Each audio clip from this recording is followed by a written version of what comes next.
So what happens when an adrenaline junkie marries a drama queen and they travel around the world on a catamaran? Come see the places, meet the people, and enjoy the experiences that make each destination special. And learn why traveling by boat provides more than just transportation, but a path to real adventure. And adventure builds character.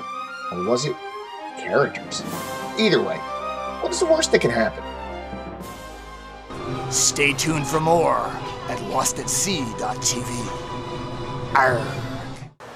Hello there, LostatSea.tv. I'm Captain Stan, and this is my lovely wife. She refers to herself as Admiral Sarah.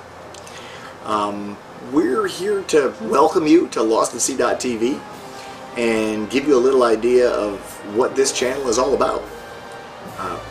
We are huge fans of all the other cruising blogs on YouTube, and just like you, have spent hour after hour after hour watching all the big names and enjoying their adventures. And my wife has a lot of experience in both network television and film, and we decided we could do this too. Why not? So what's the big difference with LostatSea.tv? Number one, I don't think we could call ourselves experts. The name LostatSea.tv was chosen for a reason. When it comes to cruising around the world, we're probably pretty lost. Totally lost. but we have a real thirst for good information. Although we have been sailing a long time, our first boat we had, geez, it's got to be 20 years ago. Yes, right, and 20 years ago. Well, it was a little bigger than that. Always been multi-hull people. Our first boat was an Aquadyne Sailbird 18, which is like a Hobie Cat with a big canoe in the middle. And we had a lot of fun on it, and raced it and did all kinds of cool things. But then one day, we had a little adventure. We were out with some friends on the boat, cruising on the ICW, and my wife had to use the head. The problem is, of course, this boat doesn't have a head. So the head resulted in a trip to an island in the middle of the ICW where she could crawl out into the woods and find herself a safe place. Yeah, that wasn't fun. That 12-year-old had binoculars going, "I can see you." It was very uncomfortable. Didn't like it. The funniest part of the story was she stepped out of the boat into the ICW, into the water, and her foot goes about 3 foot into the silt. Yeah, I sunk straight in. And when she pulls her foot back out, her shoe is missing and is 3 foot under muck. In a rage, she pulls up her other shoe and just tosses it as far as she can. It wasn't funny. It's still not funny. He thinks it's funny. It's not funny. I thought it was funny. It's still not funny. But anyway, after that day, she said, "You're not getting me back on that boat unless it has a head." Well, we weren't putting a head on that boat, so we sold the Aquadyne Sailbird, and funny story, ended up purchasing an F-27 Corsair from the same guy who bought our Sailbird. It was quite an adventure. And we had the F-27 for several years. We cruised on it. We'd trailer it down to the Keys and circumnavigate Key Largo and go to St. Augustine. We're based actually here in the greater Daytona Beach area. And had a lot of fun until one day, over Thanksgiving, we decided to go to St. Augustine. And the weather was not perfect. I guess that's an understatement. 45 knot winds in the intercoastal. It really was 45 knot winds. It was bad. It was really bad. Like 40 degrees outside. And of course the F-27 didn't have a lot of protection from the weather. And we decided after that trip, well, once again, the Admiral made an ultimatum. I'm not going back on this boat without some protection from the weather. And we sold the F-27, used it as a down payment on Valhalla. Matter of fact, on that very trip to St. Augustine, we went over and visited the catamaran company and met a gentleman we're friends with now named Peter Gulick, who was a broker at the catamaran company's St. Augustine branch. And we started looking at catamarans that weekend before we even sold the Corsair. Took years? Took about 2 years looking for the right boat. Both to sell the Corsair and to find our catamaran. Yeah. and we did a lot of research, talked to a lot of experts, went to a lot of boat shows. Peter was very generous with his time, taking us to boat after boat after boat, until we finally found our Voyage 430 and really fell in love. I'll have pictures of some of the boats that we've been looking at, that we did look at, and then we finally bought Valhalla. Sarah documented a great deal of our quest. But we do think we learned a lot in the process, and although we might not be expert sailors at going around the world just yet, most of our experience has been coastal cruising and cruising in the Keys. Speaking of the Keys, we do have a lot of information. You want to tell them about the story? Before we even bought any boat, before we made the decision, can I really live on a boat and travel around the world with you? We've had several of those adventures. We've been thinking about this for a long time, almost since the very beginning when we started sailing, that the end result might be to circumnavigate and see the world. We both love travel. We both enjoyed sailing. One of the first things we did was we chartered a Lagoon 38 out of Miami to go to the Keys on our first sailing trip to the Keys. And on that trip, we stopped and anchored at Pumpkin Key. Beware of Pumpkin Key. Beware. Pumpkin Key is a little private key before you get to Largo. And we stopped there, and we had a captain on board because at the time, this charter company wanted to check me out and make sure that I was competent to be able to sail this boat.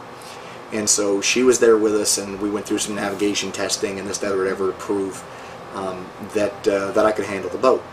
But when we stopped at Pumpkin Key and anchored for the night, the captain said that this would be a cool place to do some night snorkeling. Now, I have no idea what you're going to see in the water at night in Florida, but we were noobs. We had no idea. So you can learn from our mistakes. LostatSea.tv, exactly, right? So Sarah gets her snorkeling gear together, goes down the sugar scoop transom, touches her foot to water, and instantly gets bit by a barracuda. Bam! Swear to God, real life story. He's laughing at me. I'm laughing. He's laughing because he thinks I'm jumping out of the way because this giant fish jumps out of the water. Yeah, I thought a fish jumped and she got scared. He didn't realize she screamed. The fish was attached to my foot. Yeah, then I saw the blood.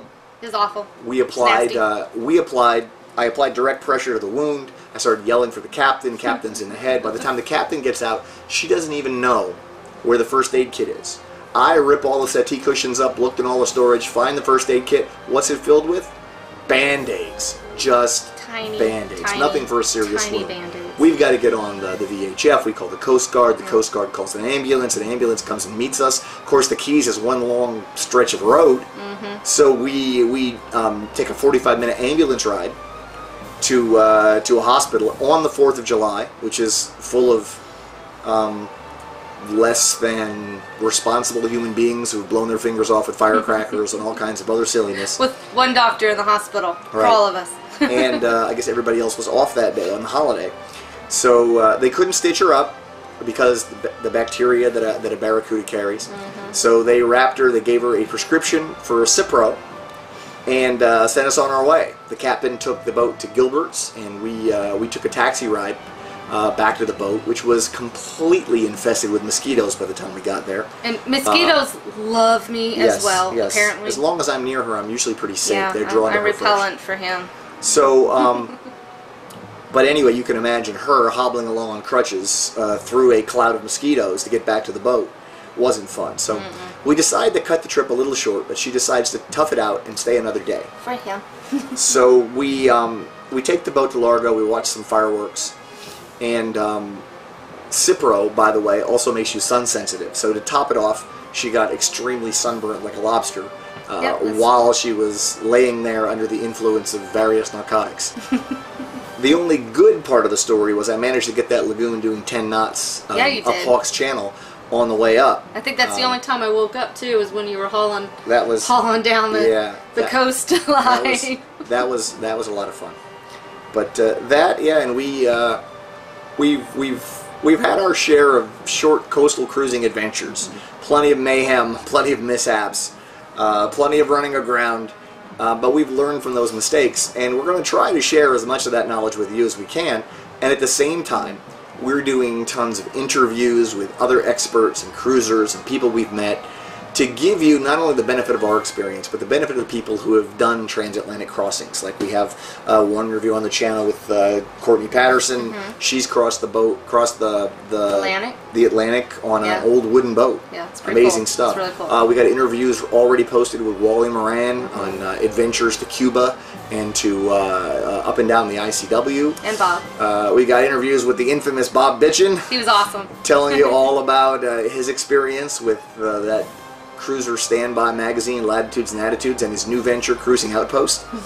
And plus some travel shows about some of our adventures to St. Augustine on board Valhalla, our Voyage 430 Norseman cruising catamaran. We also have some 360 views of our boat for you to take a look at. And we're going to be recording some more videos about why we chose Valhalla and some of the things you can look at when looking to purchase a cruising catamaran. Some of the advantages of catamarans over monohulls, some of the disadvantages, though there aren't a few. The biggest disadvantage is cost.